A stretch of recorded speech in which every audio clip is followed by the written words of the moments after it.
In the last 48 hours, OpenAI's rumored AI hardware blew up into one of the biggest tech mysteries of the year. A fake Super Bowl ad went viral and got publicly debunked.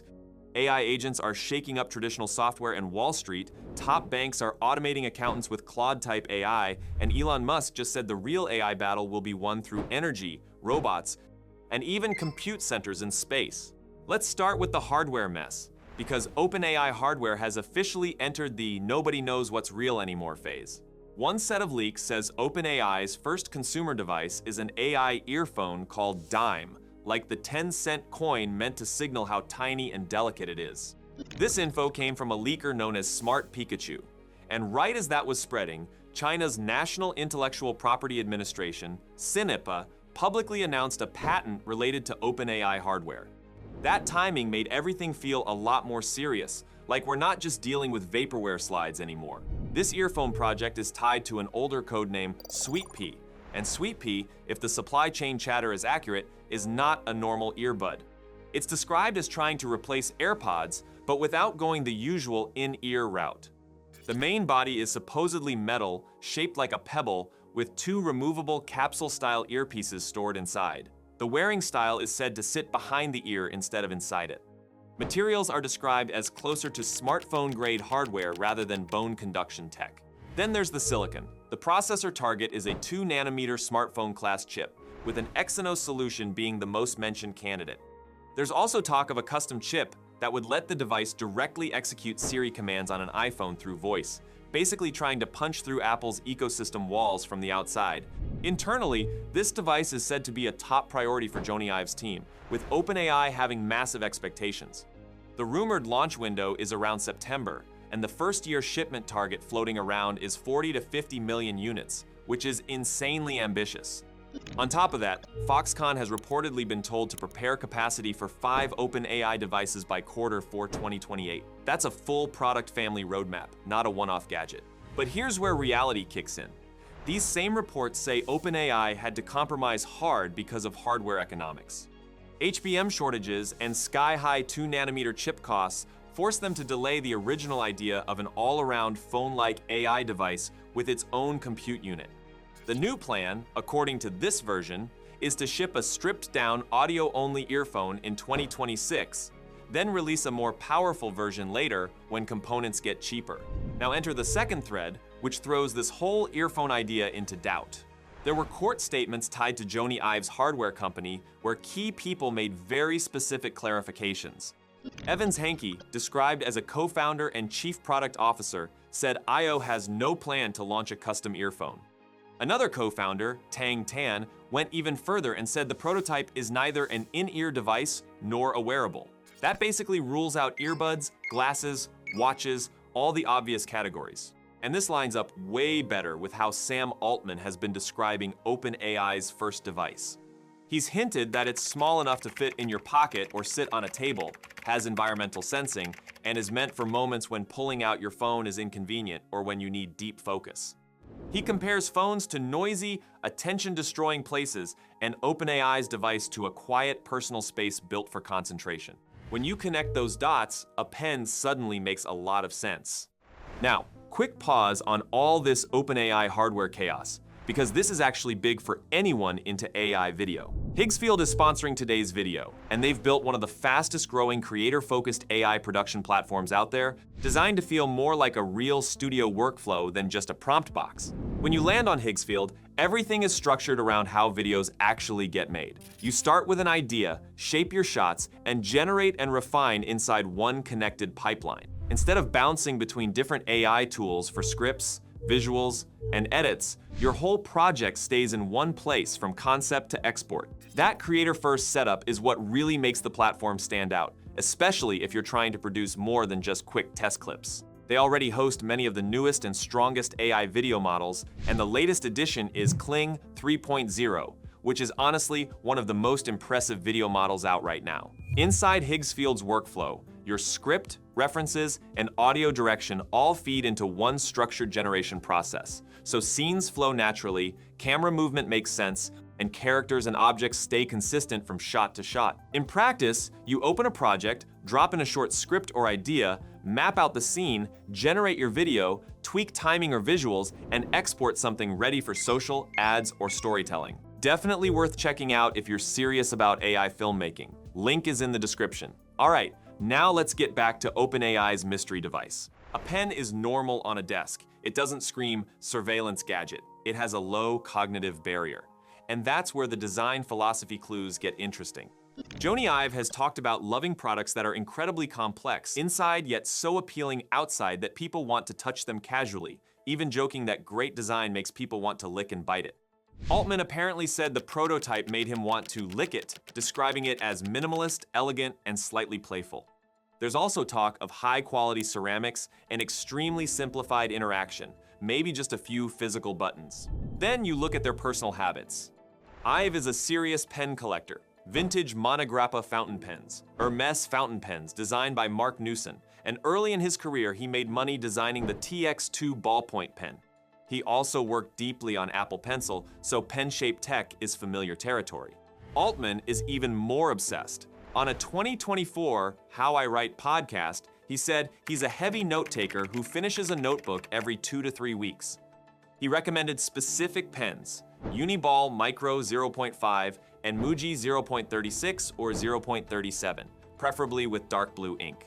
Back in 2018, he wrote about loving paper lists because they're easy to edit and socially acceptable to check during meetings. Two pen nerds building an AI pen honestly sounds less crazy than AI earrings. Whatever the form factor is, one thing is consistent. Voice is central. The information reported that OpenAI is accelerating its audio model to support this device. Over the past 2 months, engineering, product, and research teams were reportedly merged to improve voice interaction. The next-gen audio model is said to produce more natural, human-like responses with better accuracy and depth. Crucially, it supports synchronous conversations and handles interruptions smoothly, exactly what you need for real-time voice use. This model is expected to release in Q1, and there's even a team structure mentioned. Kundan Kumar, formerly of Character AI, leads it. Ben Newhouse works on audio adaptation of the text architecture. Jackie Shannon, from Multimodal ChatGPT, handles interaction design. Together, they're the core of OpenAI's audio push. The big problem is user behavior. Most ChatGPT users don't talk to AI much because voice features used to feel weak. So OpenAI's challenge is literally to teach people to speak to AI by default. If this new device ships with environmental sensing and always available listening with permission, it threatens the entire AI recorder market. Current AI recorders mostly do transcription and summaries. OpenAI's device would treat that as just one feature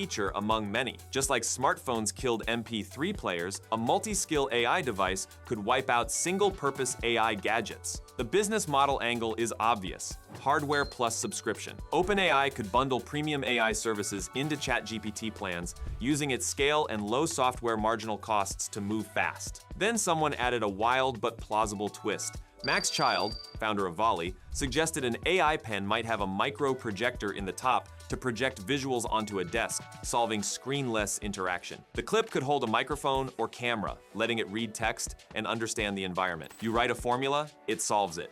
You write meeting notes, it creates to-dos and syncs them. It digitizes handwriting in real time and becomes a control hub for nearby devices. That's not sci-fi fluff, that's a clear workflow story. While this hardware story was exploding, the internet tried to confirm it with a fake Super Bowl ad. A supposed leak showed Alexander Skarsgård with Jony Ive and a shiny orb device paired with wraparound earbuds. The story came from a frustrated employee Reddit post. It was completely fake. Greg Brockman called it fake news. OpenAI spokesperson Lindsay McCallum-Remy said it was totally fake. The Reddit account behind it was brand new. Archive data showed the same account had been trying to grow a bookkeeping business a year earlier. Someone also emailed influencers offering money to promote the fake teaser. One payment was $1,146.12. A fake article headline was attributed to an Ad Age reporter, and OpenAI's CMO mentioned an entire fake website built to support the hoax. This wasn't a random troll, it was a coordinated campaign. While fake ads were spreading, OpenAI dropped real news. 4 major initiatives in 2 days. The headline move is GPT-5.3 Codex. This version combines GPT-5.2 Codex coding strength with GPT-5.2 reasoning, boosting reasoning speed by about 25%. It handles long-term tasks like research,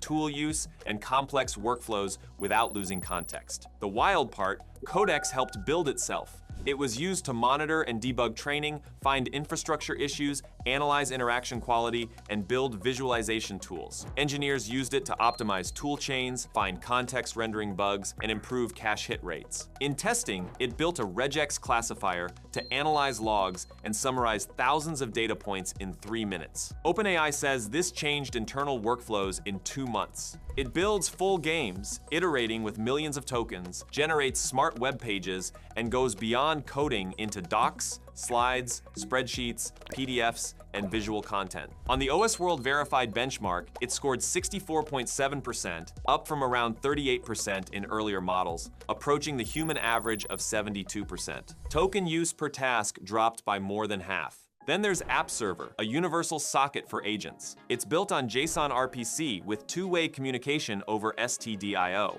It defines 3 primitives: item the smallest interaction unit, turn a full agent task cycle, and thread a persistent session. It works locally in tools like VS Code, in the cloud via HTTP and server-sent events, and will support remote agents in terminal UIs. It's positioned as OpenAI's standard integration method, more expressive than Anthropic's MCP and broader than earlier SDKs. It's open-sourced with Codex CLI. Third is Frontier, an enterprise agent platform. It tackles the AI opportunity gap, where models are powerful, but enterprise agents lack context. Frontier connects data warehouses, CRMs, and internal systems into a shared knowledge base, lets agents use real tools in secure environments, supports continuous evaluation and improvement, and enforces strict identity and permission boundaries. Companies like HP, Oracle, and Uber are early users. Fourth is Trusted Access for Cyber, aimed at balancing strong AI use in vulnerability discovery with misuse prevention.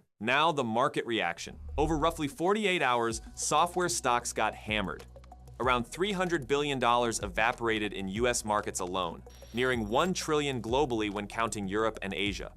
The fear is simple. Agents deliver outcomes directly, making traditional SaaS layers less necessary. Then Goldman Sachs said it's using Claude to automate accounting and compliance workflows. Anthropic engineers worked inside Goldman for 6 months, building autonomous AI systems. 2 agents now handle trade and trade accounting processing and client due diligence and onboarding. Thousands of back-office roles could be affected, though leadership says it's about slowing hiring rather than immediate layoffs. OpenAI responded by saying software development is going through a second birth. Internally, teams are shifting to agent-first workflows, with goals like defaulting to AI for technical problems, appointing agent captains, holding hackathons, maintaining agents, MD logs, sharing learned skills, integrating tools for agent access, tightening code reviews, improving observability, and designing codebases for fast AI iteration.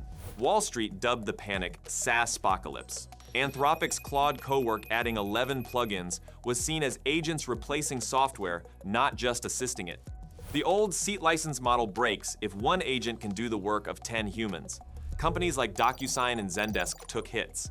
VC Jay Zhao from Leonis Capital argued shallow, UI-driven SaaS is most vulnerable, while deep systems controlling data and permissions may thrive as agent execution layers.